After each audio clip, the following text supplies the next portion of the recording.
Hello everybody, today back in another video. Alright guys, today's is going to be about who has impressed me the most after French Open 2024. After the second round. From my favorites though. You know guys who my four favorites are, which are Alcaraz, Zverev, Djokovic and Sinner. So that for the second round matches has been completed. So who has impressed me the most and who has impressed me the least? Let's start with the least one. It must be Alcaraz who has impressed me the least after the second round. He, after all, dropped one set against De Jong, and yeah, he was never in trouble in losing the match whatsoever. But he at least dropped one set and went through to the third in 4 sets. He was a little up and down. Alcaraz, he did more unforced errors than winners the entire match. But he at least went through and is through to the third round. Call us Alcaraz.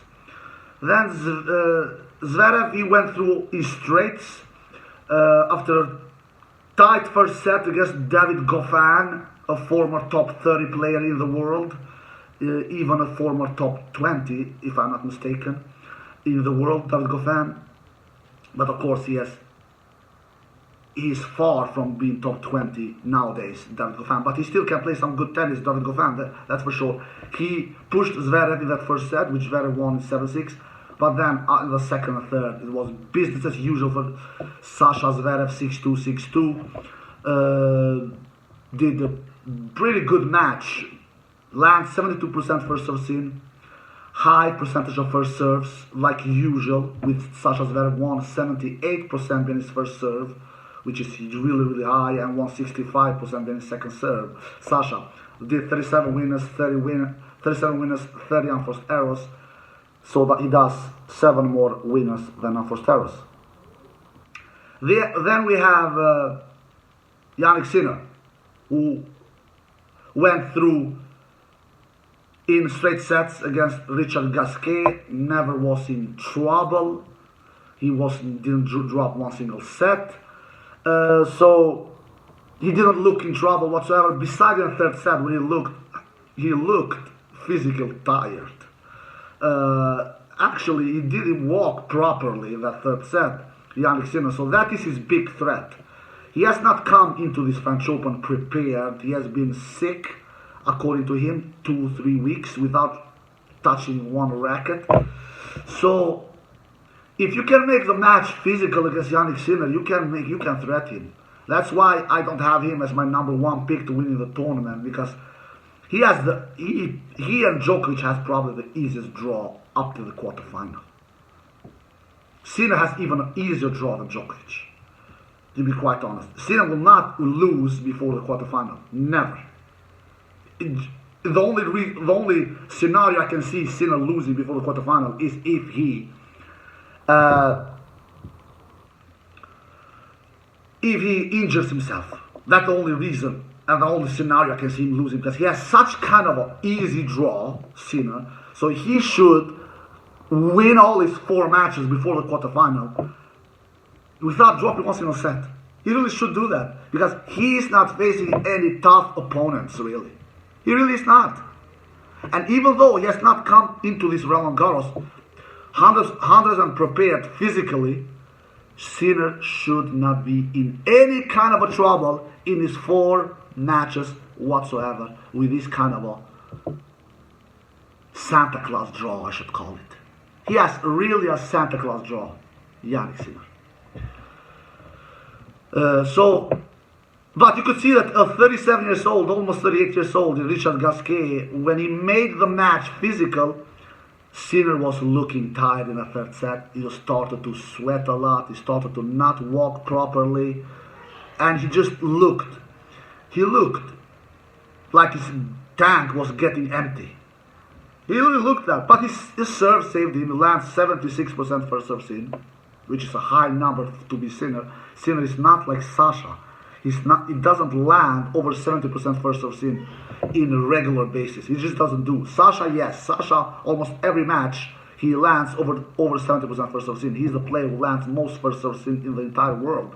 Sinner, he is between 60 to 65% in landing first serve sometimes even under 60%. But in this match against Richard, he lands 76% first serve scene. He does 38 winners, 28 unforced errors, so he does 10 more winners than unforced errors. Yannick Sinner.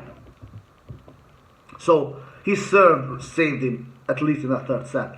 He didn't need to play many rallies. He was winning points behind his first serve immediately, especially behind his first serve. Winning point behind second serve was not murderous good. He won 50%, I believe, points behind his second serve, Yannick Sinner.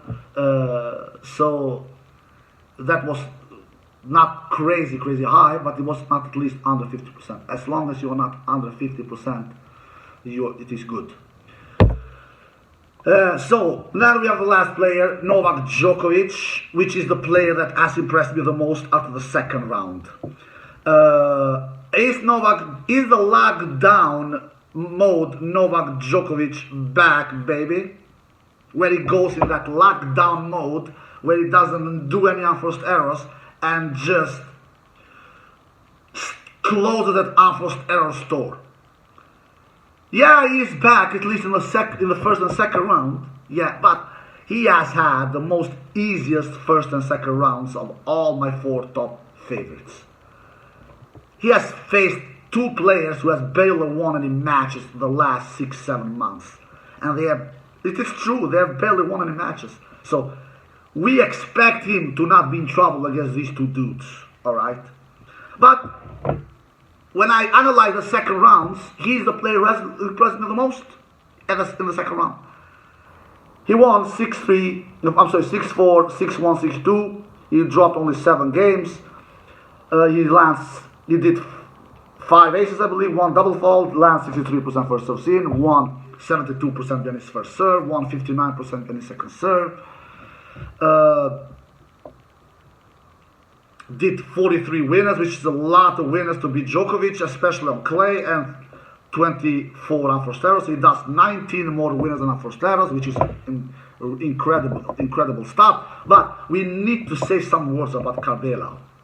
Carbela is a player with 0 weapons. He will not hurt Djokovic whatsoever. Everything Carbela does, Djokovic does better, and not once, but he does it better 3 times, 4 times better than him. Especially Carbela's serve is a disaster. He maybe has even a worse serve than Schwartzman. Maybe as weak as Schwartzman, but Schwartzman at least had the prime Schwartzman, not today's Schwartzman. Schwartzman at least had the baseline game to back it up with.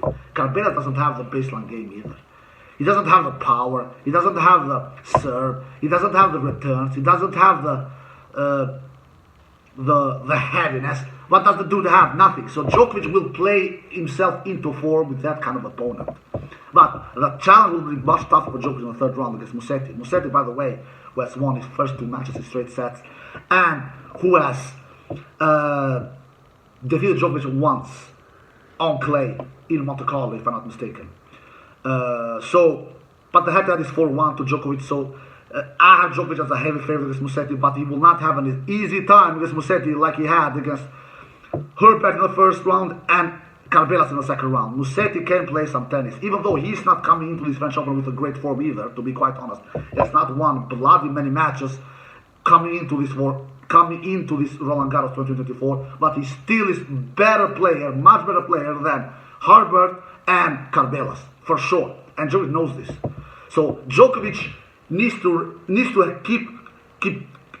keep this level against Musetti. He needs to keep on this level. Needs to serve great like he did against Carbelas and against Herbert. Needs to do more winners than unforced errors like he did in his first 2 matches.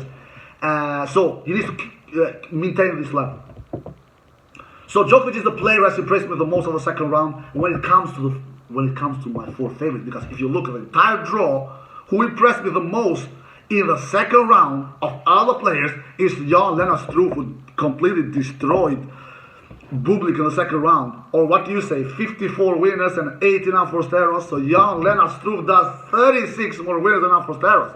And I have him on my top 8 favorite list. Jan-Lennart Struff, you guys remember, I have him as my number 7 favorite. So if you count all the players, it is Jan-Lennart Struff has impressed me the most in the second round. But if you count only the 4 favorites, Alcaraz, Zverev, Djokovic, and Sinner, it is for sure Djokovic was impressed me the most of all these 4 favorites. Alright guys, in the second round. Alright guys, I hope you did. If you did, give a thumbs up, subscribe, see you next time. Peace.